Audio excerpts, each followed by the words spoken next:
Et nous voilà partis pour cette fameuse journée de transport qui s'annonce épique. On a 4 trains à prendre. 3. 3 3. C'est sûr? Tu vas me prendre un autre en plus? Il fallait qu'on avait 3 changements à faire. Ce qui fait 4 transports différents. Non, on a 2 changements à faire. Un à Omiya et un à Shinjuku, je sais pas quoi là. Ok, on va écouter Anaïs, c'est elle l'expert des transports. Donc 2 changements à faire et 3 transports. En gros, il faut qu'on rejoigne Tokyo depuis la ville de Nagano où on se trouve actuellement. Et de là, ensuite, il faut qu'on prenne encore un transport pour aller jusqu'au mont Fuji. Ah, petite vidéo explicative qui n'est pas générale parce que je pense qu'à chaque fois, il y a un nouveau truc sur les trajets en train. Donc là, on est à Nagano. Il y a 2 jours, comme on vous expliquait, on est allé au bureau où ils vendent les tickets avec une dame qui a pris le temps de montrer plusieurs trajets possibles, plusieurs prix possibles, plusieurs horaires possibles. Bref, donc on choisit de partir à 8h25. Donc là, il est 8h. Et on a, donc, comme vous disait Manu tout à l'heure, on a 2 changements et 3 trains à prendre. Elle me donne 2 tickets, la dame, et elle m'explique que le 3e ticket, il faudra que je l'achète toute seule à Shinjuku. Sur le premier, il y a écrit Omiya et sur le 2e ticket, il y a écrit Shinjuku.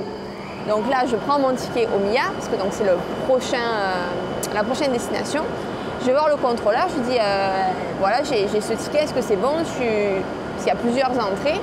Et il me dit ah non, il faut que vous en achetiez un 2e. Ok. Donc il nous accompagne, il nous fait acheter un 2e ticket, il y en avait pour 50 € à 2.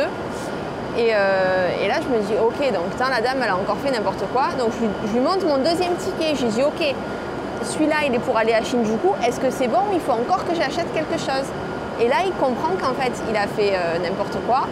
Et qu'avec les 2 tickets, ça me suffisait pour aller jusqu'à Shinjuku. Je n'avais pas besoin de racheter le ticket qu'il m'a fait acheter. Tout ça pour vous dire quoi? Tout ça pour vous dire que des fois, et là, du coup, on ne savait pas, il fallait passer les 2 tickets dans la borne pour accéder au Shinkansen. C'est pas simple. On s'est fait rembourser le ticket qu'il m'a fait acheter en plus. Et là, donc, on ne savait pas. Il y a quand même une chose qui nous a apprise, c'est qu'il fallait passer les 2 tickets pour accéder au quai, prendre le premier train. Et je suppose qu'à la sortie, il faudra repasser les 2 tickets pour accéder au 2e train. Ça, j'ai jamais vu ça dans aucun pays, passer 2 tickets à la fois pour prendre un train. Voilà l'explication. Tout ça pour vous dire que faites attention, posez des questions, parce que c'est vraiment pas simple du tout, quoi. Bon, on a réussi à atteindre Tokyo. On est à Shinjuku, dans le grand quartier de Tokyo, quartier des affaires. Ça a été la croix et la bannière. Franchement, ça a été une galère ce trajet et il n'est pas fini. Et là, pour la fin, on renonce au train. On va aller à la gare de bus. On va prendre un bus parce que c'est beaucoup plus simple. Et au moins, c'est indirect. On ne se prend plus la tête. Parce que là, il fallait encore changer finalement. C'était bien 4 transports. Parce que là, les trains, il fallait changer aussi. Ouais. Et finir en bus et finir à pied. Donc, ouais, un enfer. Un vrai enfer. Mais bon, on commence à être habitué. Ça fait 3 semaines qu'on est au Japon. Et les transports, c'est la croix et la bannière. Donc voilà, là on est à Tokyo, on va se poser un petit peu parce que des bus il y en a un peu plus que des trains et on va essayer de trouver à manger. Anaïs trouver des toilettes, un peu plus. Et voilà, allez je la laisse aller aux toilettes, on se retrouve pour la suite.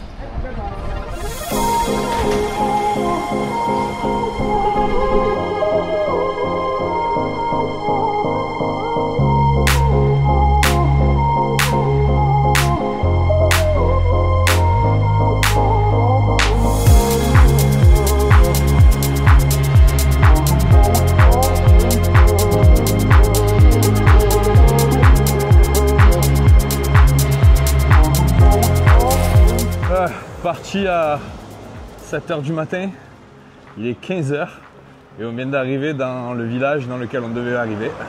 Ça a été un périple, c'était tel qu'on l'avait imaginé, en pire. Et là maintenant on s'envoie 20 minutes de marche avec les sacs à dos parce que franchement, prendre encore un dernier bus pour aller à l'hôtel c'était trop. On est resté assis toute la journée dans les transports et moi je commençais à en avoir plein le dos, mal au dos, mal aux jambes. Je préfère à la limite marcher avec tous nos sacs que reprendre un bus et Anaïs aussi. Donc voilà, on vient d'arriver dans la ville de Fushioda. C'est pas une ville en fait, c'est un village. C'est clairement la plus petite destination qu'on ait faite depuis le début de ce voyage au Japon. Et c'est franchement agréable. C'est trop mignon. La mauvaise nouvelle, c'est que c'est pas aujourd'hui qu'on verra le mont Fuji. Et il y a vraiment peu de chances qu'on le voit en réalité parce qu'ils annoncent nuageux et pluie demain toute la journée. après-demain aussi. Donc voilà, on ne sait pas trop. Par contre, il y a un gros parc d'attractions. Je l'ai filmé un peu sur la route et je pense qu'on va aller voir ça de plus près demain.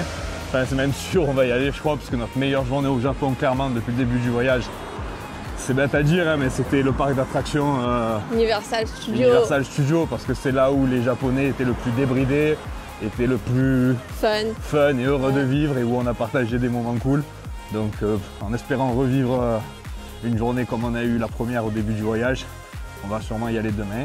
Et toi, tu voulais donner une info? Ah oui, une info que j'ai pas donnée depuis le début. Si vous devez retirer des sous, parce que hier j'ai vu deux dames en train de retirer au 7-Eleven. C'est un galère. Ouais, ne retirez pas au 7-Eleven, ils vous prennent beaucoup trop de frais.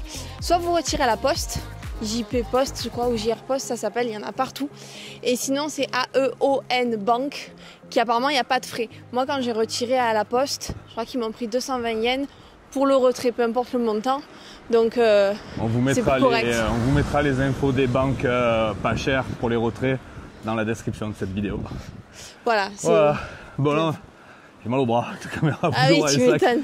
On se retrouve à l'hôtel pour vous montrer notre chambre avec la vue sur le mont Fuji. Qu'on n'aura pas. Ou la vue sur les nuages. Voilà. Alors, pour une fois, on est arrivé pile à l'heure du check-in. On n'a pas eu à attendre. On a eu les clés de la chambre tout de suite. On est dans un vieil hôtel. On sent que le truc, il a quelques années. Mais franchement, la chambre est très très cool et vraiment très grande. Je crois que c'est la plus grande qu'on ait eue au Japon. C'est un studio en fait. C'est un appartement. On va vous montrer ça. On est au 3e étage. Alors, à l'entrée, lavabo. Là, on a la salle de bain. Hop. C'est quoi ça? Toilette. Ah ouais, toilette séparée. Ouais. Okay, ouais, le toilette aussi, il a vécu. C'est vieux, c'est vieux. La baignoire, le bris est doré. Wow, ça c'est de la baignoire féerique. Incroyable. Je vais chanter Britney Spears sous la douche. Le salon. Avec le frigo, il y a tout ce qu'il faut là-bas. Salon japonais avec tatami, il y a un frigo, placard. Alors là, on rentre pas parce qu'on a encore les chaussures. Du coup, on va pas marcher avec les chaussures sur les tatamis. Ouais, ils nous ont fait une belle réserve d'eau par contre. Oui. Ça, c'est cool. Bah, pour les 3 jours. Super. Là, de ce côté-là. Les lits, séparés. Climatisation. Et on avait une chance sur 2 d'avoir le mont Fuji en face, mais on a eu la chambre avec la vue sur le lac. Ce qui en soi, vu le temps qu'il fait et la météo qui est annoncée, n'est pas une mauvaise chose, je pense, parce que du coup, le mont Fuji, on ne l'aurait pas vu, et de l'autre côté, c'est la ville. Là, au moins, on a une vue sur les petites montagnes qu'il y a juste en face, le lac, la petite promenade. Il y a un balcon, mais on ne peut pas y accéder, c'est fermé. Pas nous demander pourquoi. Un grand placard. Le bureau. Un immense bureau, coiffeuse, table de montage. Voilà. Voilà. Non, franchement, c'est plutôt pas mal. Bah pour le Japon, c'est immense. Après, c'est sûr que ça fait ancien. On sent que ça doit être au moins des années 70. 60. Ah, moi, je vais dire 70. Ouais, 70, je pense, à peu près ça. Facile, même 50 l'odeur, ans. on sent que c'est là depuis longtemps. Ouais, l'odeur, ça sent un peu l'EHPAD. Oh, c'est ça. Ouais. Bah, en tout cas, c'est plutôt cool et l'accueil en bas est super sympa. Il y a un onsen pour les pieds juste devant l'hôtel et il y a aussi un onsen à l'intérieur. Par contre, je crois que j'ai vu marqué men only pour le sauna. C'est qu'un truc de quéquette. Ouais, il faut savoir, le Japon d'ailleurs fait partie des pays les plus mal classés pour le droit des femmes. C'est un pays. Bah, alors après, ça se voit beaucoup moins que dans certains pays du monde où forcément elles sont voilées des pieds à la tête ou dans certaines situations qui peuvent être difficiles pour elles et plus visibles pour nous. Mais ici au Japon, ça a beau être très discret, c'est vraiment pas un pays qui est très cool avec les femmes, que ce soit sur le droit du travail, que ce soit dans la vie privée. Et même dans les hôtels, on s'en rend compte. Je crois que c'est la 2e fois que c'est seulement pour les hommes, les onsen, du moins à des heures adaptées à tout le monde. Et sinon, elles ont droit d'y aller dans des heures qui ne sont pas forcément adaptées parce que les gens travaillent ou qui ne sont pas là la journée. Et là, carrément, c'est juste pour les hommes. Pour les hommes, ouais. Donc voilà, à savoir que le Japon n'est pas très exemplaire. Je crois qu'ils sont classés 156e ou 155e sur un classement de 200 pays. Donc clairement pas fou. Et voilà. Bon, je mettrai peut-être dans la description ou en dessous le classement exact pour pas dire de conneries, mais c'est pas fou.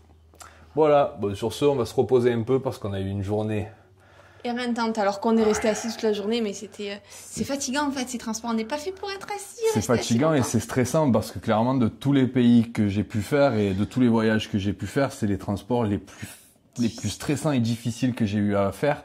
Alors que pourtant, on est dans la 4e plus grande puissance mondiale, donc ça a vraiment rien à voir avec le niveau de développement du pays. C'est juste que, pour vous donner un exemple tout simple, je crois que tu en as parlé au début de la vidéo, si vous voulez aller du point A au point B, en théorie, vous achetez un ticket de train et vous y allez. Là, non, il faut 2 tickets de train, il faut pas les acheter au même endroit, et forcément, tout ça, c'est écrit en japonais. Les Japonais ne parlent pas très bien anglais, donc c'est compliqué de s'exprimer avec eux et d'avoir des réponses qui correspondent à nos attentes ou à ce qu'on espère. Voilà, donc c'est vraiment épuisant mentalement et compliqué physiquement, surtout avec 40 kilos de bagages. Mais voilà, c'est fait, on est arrivé, le plus gros trajet de ce séjour au Japon est terminé, il est derrière nous. Maintenant, il nous en restera plus qu'un petit pour retourner jusqu'à Tokyo et ensuite on fait 2 nuits dans un endroit à Tokyo et 2 nuits dans un autre endroit. Donc on aura juste le métro à prendre et une dernière nuit à l'aéroport. On a finalement choisi de dormir cette dernière nuit à l'aéroport parce que par sécurité, sachant que notre vol est à 8h du matin. Et connaissant maintenant un petit peu les Japonais, leur rigueur, les règles, les check-in, les contrôles, le contrôle du contrôle, on préfère être sur place au moins 3 heures à l'avance pour notre prochaine destination. Donc je me languis énormément. Pour tous les fans, il y a le nouveau Hunter X Hunter qui vient de sortir.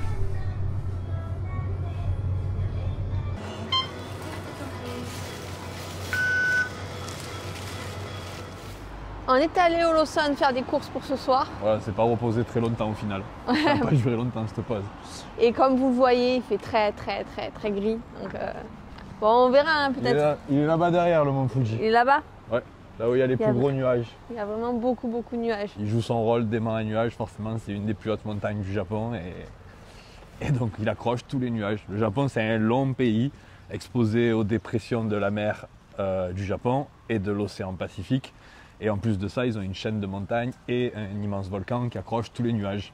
Donc c'est très difficile de le voir, mais c'est vrai qu'on avait beau temps jusqu'à présent et qu'il suffit qu'on arrive ici pour que ça se couvre. Bon, on a appris plein de trucs qu'on n'a jamais essayé, comme ça on va tester des choses. Parce que moi, ce que j'aime bien regarder sur les vidéos des gens qui voyagent, c'est des trucs qu'on n'a pas chez nous et qui goûtent et qu'on se dit « Ah, peut-être ça, c'est peut-être trop bon et tout ».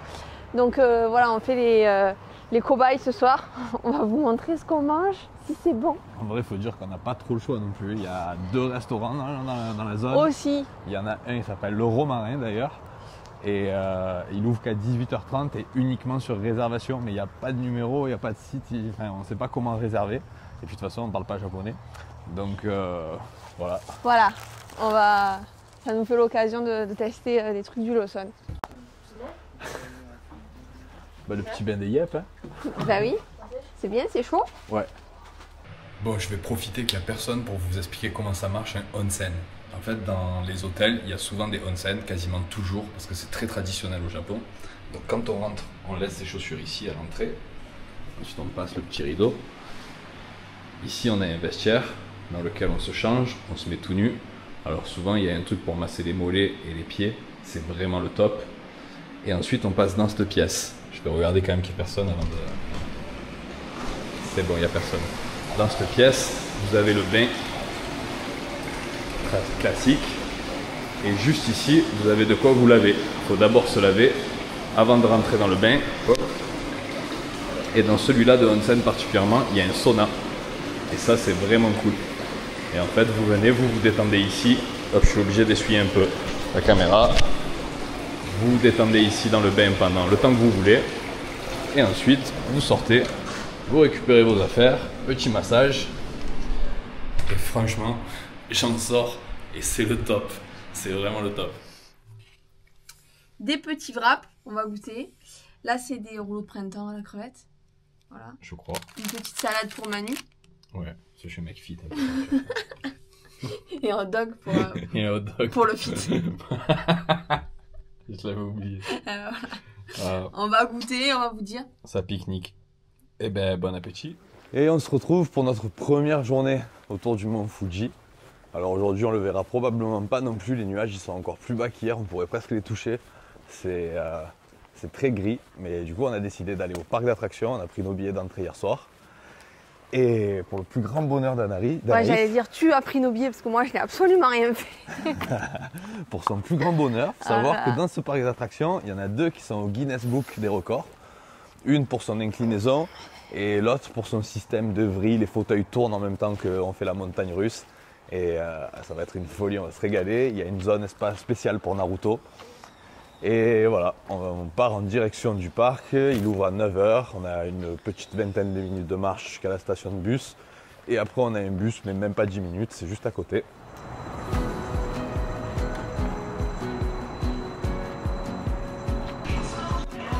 Est-ce que tu souhaites nous livrer tes impressions?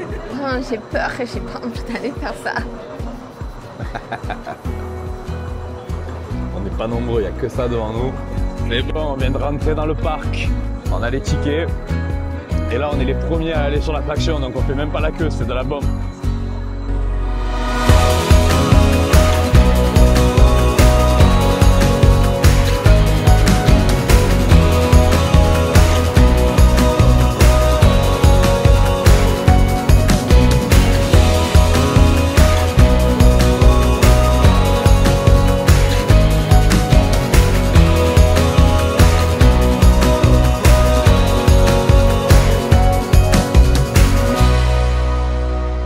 On vient de faire l'attraction la plus incroyable que j'ai jamais vue de ma vie.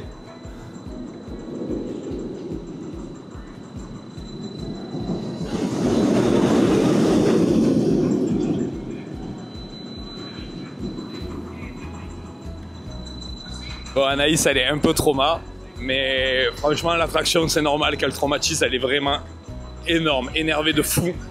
Il y a je sais pas combien de vrilles, de looping. Elle dure que quelques secondes, à une trentaine de secondes. C'était vraiment très très court, mais c'était super intense. Et je crois qu'elle a 2 Guinness Book des records, celle-là. On s'est pris 3,80 G de puissance dans la tête. On est monté à 127 km/h. Enfin, c'était épique. Je pense que je vais me la refaire tout à l'heure parce qu'il n'y a vraiment pas grand monde dans le parc. Mais là, on va aller s'en faire une un petit peu plus calme pour en faire une autre. Allez.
On a enchaîné ce matin, on s'est fait 3 montagnes russes à la suite. La deuxième, c'était particulièrement difficile pour Anaïs, mais c'est vrai qu'elle était grande et un peu mal foutue, ça tapait dans tous les sens et on était pas mal secoué dedans. Mais bon, moi j'ai quand même bien aimé parce qu'il y avait une grosse chute de 70 mètres au début. Il n'y avait pas de looping, mais elle était quand même très très impressionnante, donc je comprends que ça y ait mis un petit choc. Et là en fait, on attend 14 h que celle-là derrière elle l'ouvre. C'est une des plus grandes, si ce n'est la plus grande du parc. Et on espère qu'elle ouvre parce qu'en fait il s'est mis à pleuvoir. Et ici au Japon, ben, les règles, c'est les règles. Et des règles, ils en ont 1 milliard. Donc les règles de sécurité font que quand il pleut, les attractions ferment. Donc tout le parc est fermé, là il n'y a que de quoi se nourrir. Et on se disait, ben, heureusement que Disneyland Paris ne fait pas ça, sinon il y aurait les attractions 4 jours par an, quoi. Donc on attend un peu et on va aller faire un tour dans la zone de Naruto en attendant. Je crois qu'il y a une attraction couverte, elle sera peut-être ouverte celle-là, on va voir. Alors cette année le parc de Fuji-Q, ils ont un partenariat avec le meilleur manga du monde, l'Attaque des Titans.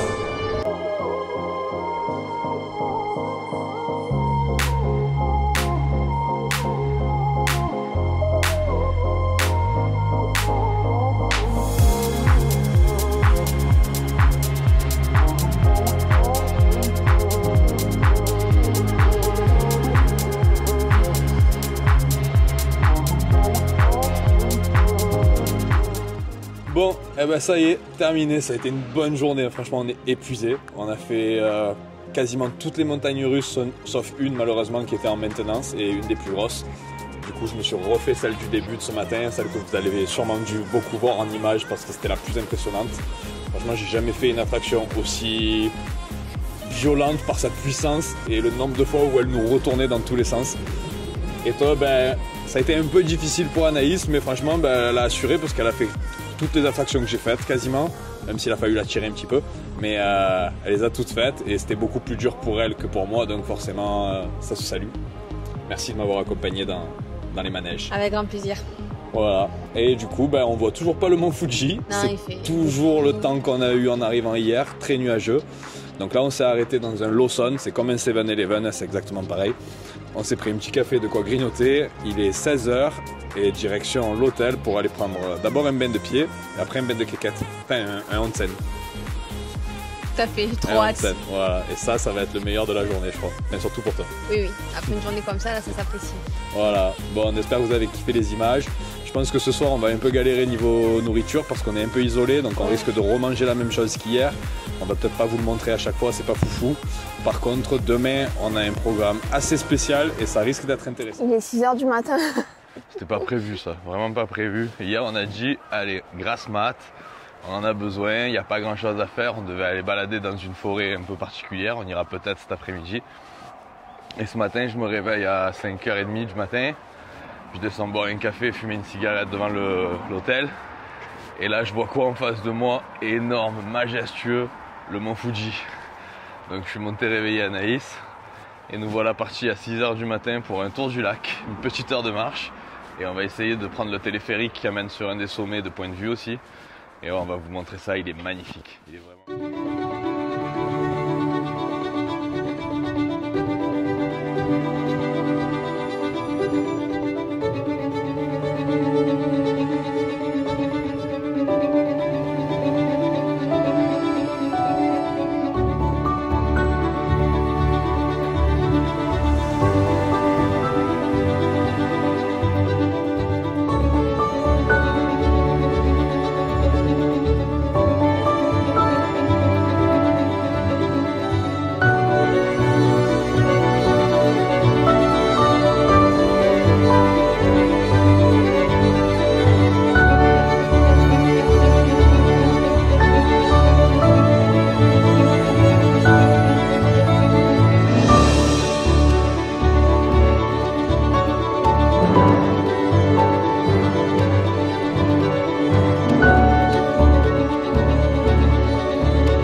trop de chance les gars.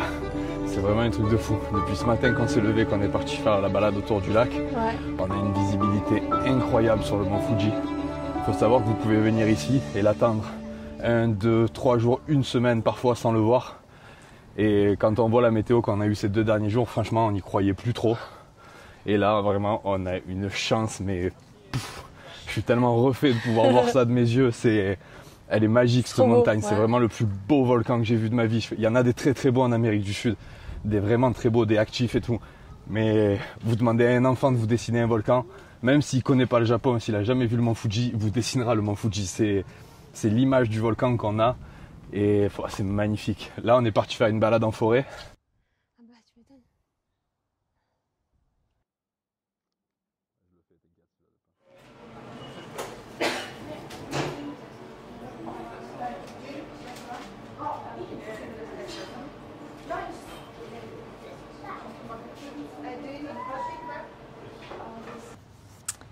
Tu t'essuies la bouche parce que t'as déjà mangé un truc. Oui, j'ai éclaté un morceau de pizza, mais comme ça, on me dirait qu'il y en a moins sur la table. Voilà.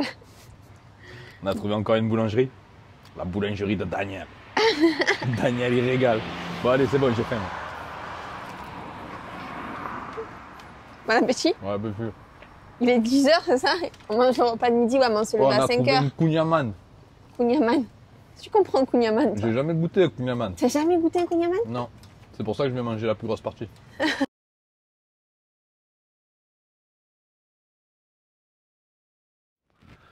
Alors après avoir vu le mont Fuji ce matin, c'était plutôt sympa d'ailleurs, franchement on a eu des beaux points de vue. Et après s'être bien cassé le ventre chez Daniel, chez Daniel le boulanger. Bon. Bon, à mon avis Daniel il n'existe pas, il s'appelle Sangoku et il y avait 2-3 trucs, c'était quand même un peu limite. Je pense pas qu'un vrai français fasse du kunyaman Non, c'était pas un kunyaman. comme ça. Mais bon bref, on a choisi pour notre dernier après-midi d'aller faire une balade dans une forêt un peu particulière. C'est la forêt de Aokigahara. Aokigahara, j'écrirai le nom en dessous. Voilà. Toujours très compliqué à prononcer, pourtant je l'ai bien appris tout celui-là, mais enfin bref. Cette forêt, elle est tristement célèbre pour être la forêt de... C'est dans cette forêt qu'il y a énormément de corps qui sont retrouvés chaque année. Et ça, c'est dû à 2 raisons en particulier. C'est un phénomène assez récent dans l'histoire du Japon. Au début du siècle dernier, il y a un poète qui a écrit que c'était le meilleur endroit pour mourir. Ma foi, c'est vrai qu'elle est très belle. Mais du coup, ça a dû en inspirer quelques-uns. Et dans les années 80, il y a un écrivain japonais qui a écrit un livre très controversé qui s'appelle Le mode d'emploi du et qui lui aussi préconise cette forêt pour s'y suicider. Donc depuis les années 80 particulièrement, il y a énormément de personnes qui viennent se suicider ici par pendaison dans la forêt. Et il y a plein de mystères qui entourent cette forêt. Déjà premièrement, les téléphones ne marchent pas. Dès qu'on arrive ici, il n'y a plus de réseau, il n'y a plus rien qui fonctionne. Le sol entier de la forêt, c'est de la roche volcanique. C'est dû à une éruption du mont Fuji aux alentours de 850 de notre ère. Ça, c'est vraiment particulier quand même. Hein. Ouais, la forêt est vraiment... La roche volcanique au sol. Rarement vu une forêt comme ça. Il y a des trucs qui font penser aux nôtres dans la végétation. Et en même temps, cette mousse avec... enfin, on va vous montrer de toute façon les images. C'est vraiment très particulier.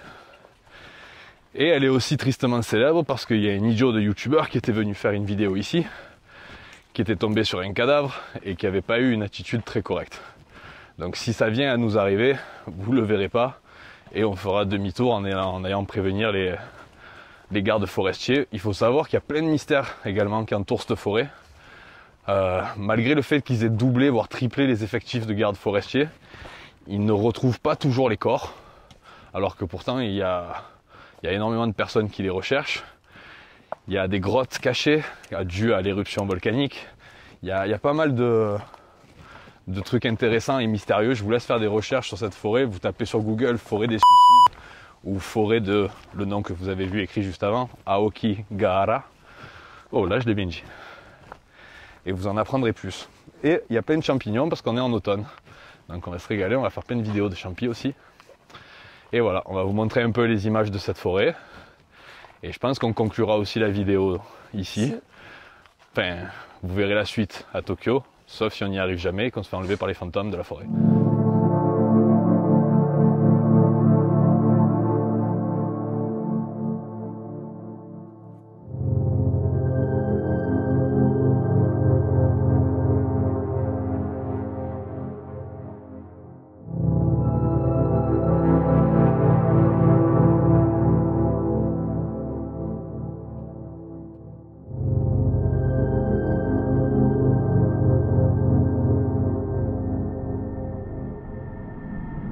En fait, le ruban qu'Anaïs vient de vous filmer, c'est un ruban qu'utilisent les personnes qui vont au cas où ils changeraient d'avis pour retrouver leur chemin dans la forêt.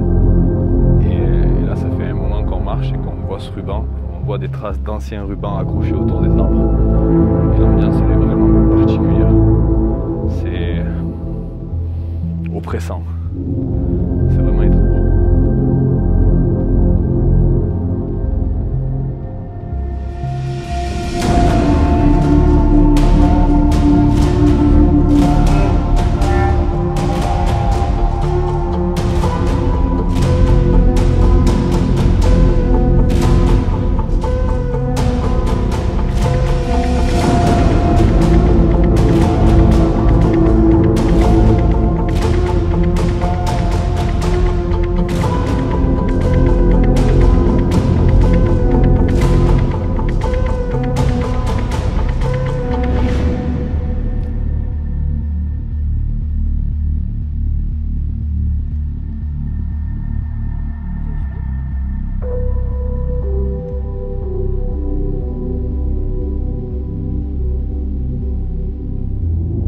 Anaïs vient de me le faire remarquer, il est 13 h, on est en pleine journée et il n'y a pas un bruit dans la forêt, il n'y a pas un oiseau qui chante.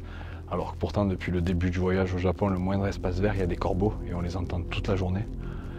Et genre là, il n'y a pas un seul bruit, pas un seul bruit d'oiseau. Il n'y a pas d'animaux, pas d'insectes, il n'y a aucune vie. C'est vraiment trop bizarre. En fait, on a continué à suivre le fil parce qu'il va aussi nous aider à repartir, même si avec la montre, j'ai la carte et que ça a permis d'enregistrer le sentier. On n'est comme pas perdu, mais en fait, sans la carte et sans le fil, on ne saurait pas se repérer. Et le truc, c'est que le fil s'arrête juste là. Et là, j'aperçois une bouteille d'alcool. On va aller voir ça.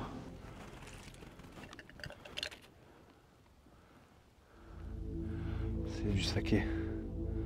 Ça, c'est des bouteilles de saké.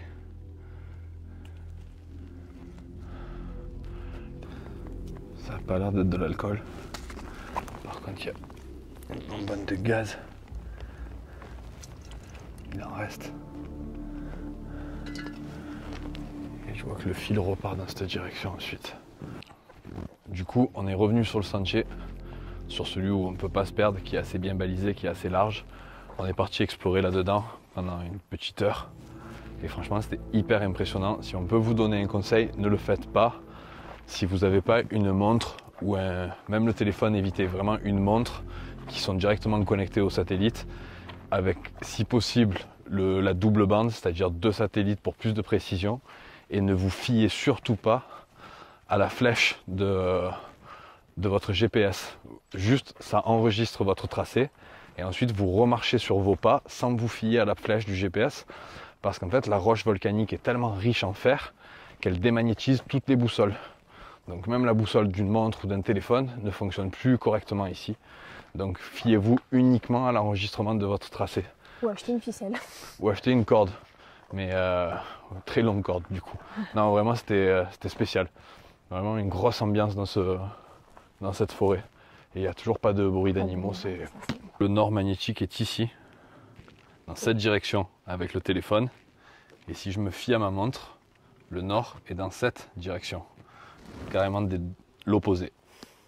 Donc vous pouvez vraiment pas vous fier à la boussole Et je pense que si on avait les boussoles traditionnelles, l'aiguille elle serait en train de faire des tours.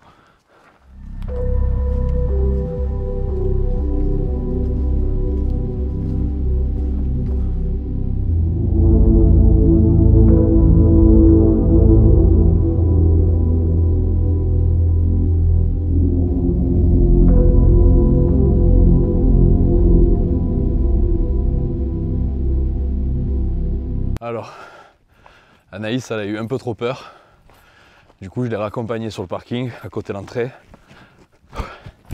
Et moi, je repars dans la forêt. J'ai bien aimé l'ambiance. Et ce fil que j'ai suivi tout à l'heure avec les traces, ça m'intrigue un peu. Donc je vais aller voir ça, en avoir le cœur net. Et puis de toute façon, demain, je serai à Tokyo. Et pour moi, Tokyo, c'est une ville de 13 millions d'habitants remplie de zombies collés à leur téléphone. On a eu l'occasion d'y faire un changement de train, enfin de bus. Et enfin, mon ressenti déjà, c'était pas ouf. J'aime pas les villes. J'aime pas les gens qui sont collés toute la journée à leur téléphone. Ça me rend fou. Donc je préfère être dans une forêt remplie de fantômes à la limite. Mais au moins je suis dans la forêt que dans une ville remplie de zombies. Voilà, alors c'est reparti pour un petit tour. Et ouais, remarque, j'attends Anaïs tout à l'heure pour conclure la vidéo.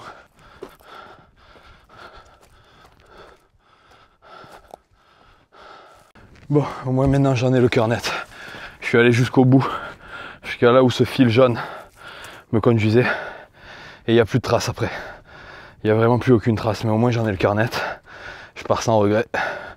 Maintenant j'ai 20 minutes pour rejoindre Anaïs, parce que j'y ai promis que je faisais ça en 3/4 d'heure max. Donc je repars en footing, c'est pour ça que je suis essoufflé. Et footing sur ce terrain accidenté, c'est pas facile.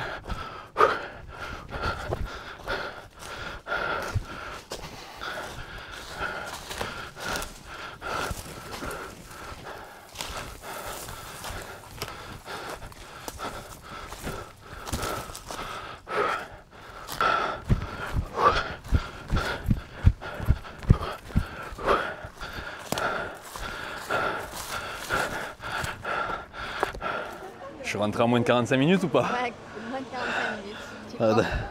On dirait que j'ai vu un fantôme. Hein. On dirait. Même la casquette, elle a pris cher. Elle est neuve. Bel état. C'est bon, je suis prêt pour aller voir les zombies demain. Oh. Est-ce qu'on serait pas tellement fatigué qu'on aurait oublié de conclure cette vidéo? On a failli oublier de conclure la vidéo. Ah ouais, non vraiment elle était épique cette journée. Elle était censée être reposante parce qu'il devait pleuvoir donc on devait pas faire grand chose. Et au final, on se retrouve maintenant dans nos plus beaux habits de soirée. Au final, on rentre, on est KO, on va faire le onsen et ça nous met encore plus KO. Enfin, je sais pas toi. Moi quand je sors du onsen, j'ai qu'une envie, c'est d'aller dormir. Tu vas dormir, ouais, c'est ça alors que... Manger, dormir. Voilà, c'est 20h. Et on est explosé. Non, on a vraiment oublié de faire la conclusion de la vidéo quand je suis sorti de la forêt tout à l'heure parce que j'étais épuisé.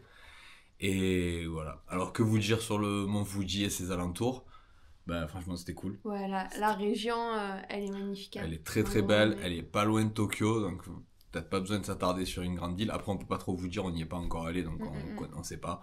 Mais le parc d'attractions qu'il y a ici, moi j'ai préféré celui-là à celui de Universal Studios. Beaucoup plus de sensations fortes, d'ailleurs mon dos s'en rappelle. Grosse journée hier. Les activités à faire autour du lac, elles sont cool. Enfin, j'ai un peu lu, pas trop, mais j'ai un petit peu lu quand même que les locations de vélos, tout ça était un peu cher et qu'ils n'étaient pas en très bon état. Non. Clairement, les prix des vélos ici, c'est un scooter ou une moto partout dans le reste de l'Asie. Dans l'Asie, ouais. Mais bon, c'est sympa de faire du vélo au bord des lacs. Ouais, ça, franchement, c'est plutôt cool. Si en plus vous avez la vue qu'on a eue ce matin sur le mont Fuji et que vous faites une balade en vélo, parfait. Magique, ouais. Et la forêt de cet après-midi, c'est particulier. C'est très particulier. La forêt en soi elle est très belle et vous pouvez vous promener sur des sentiers balisés, ça il n'y a pas de souci. Oui, parce vous pouvez même aller voir un lac. Nous on est allé faire un truc qu'en théorie personne ne fait, hein. Personne ne va faire ce que ouais, donc il va y avoir quelques fous qui font ça. Il y a la forêt qui est jolie et un peu quand même bizarre en soi, mais il y a le sentier qui est balisé, il y a les gardes forestiers qui passent, il y a des gens qui passent et vous n'êtes pas seul si vous voulez. Sinon vous sortez du chemin, vous partez dans les bois et vous allez voir ce que c'est la vraie forêt. Ouais, voilà, ou pas. Non, bon du coup franchement très positif sur cette région. Super le village s'appelle Kawafushigo. Bon, on vous mettra de toute manière le lien de l'hôtel qui est le moins cher. On vous mettra les liens des lacs qu'il y a autour aussi, ils sont super jolis avec les points de vue. L'hôtel, comme tu dis, qui était parmi les moins chers et qui en plus de ça, il y a un onsen, vous pouvez vraiment vous relaxer le soir. En plus, ils ont une petite machine pour masser les mollets, ça c'était mon péché mignon. Ah putain, ça c'était ouf. Par contre, on galère pour manger, hein. Ouais. On s'est fait que des Lawson. Ouais. Peut-être sélectionner votre hôtel en fonction des restaurants qu'il y a autour. Ou alors n'hésitez pas à demander à la réception de votre hôtel de vous réserver une table le soir si vous n'avez pas envie de vous pointer à 17h30 et de commencer à faire la queue pendant 1 heure pour manger un petit plat de riz. Voilà. Ouais. C'était le seul point négatif. C'était le seul point négatif. C'était trop cool. Trop bien. Trop bien. Du coup, pour nous, c'est dodo très tôt. Et demain, départ pour Tokyo. Putain, je fais des rimes et tout, c'est incroyable. C'est la casquette. C'est le Fuji. Voilà, on se retrouve à la prochaine vidéo à Tokyo. Alors il y en aura peut-être 2. On va dormir dans 2 quartiers différents. Donc on fera peut-être 2 vidéos, une seule. On sait pas trop encore, ça dépend ce qu'on va y faire. Ouais, ça, et le contenu qu'on réussira à vous montrer. Mais on se retrouve là-bas dans tous les cas. Dernière destination pour le Japon. Et ensuite on s'envole pour un nouveau pays. Ciao ciao.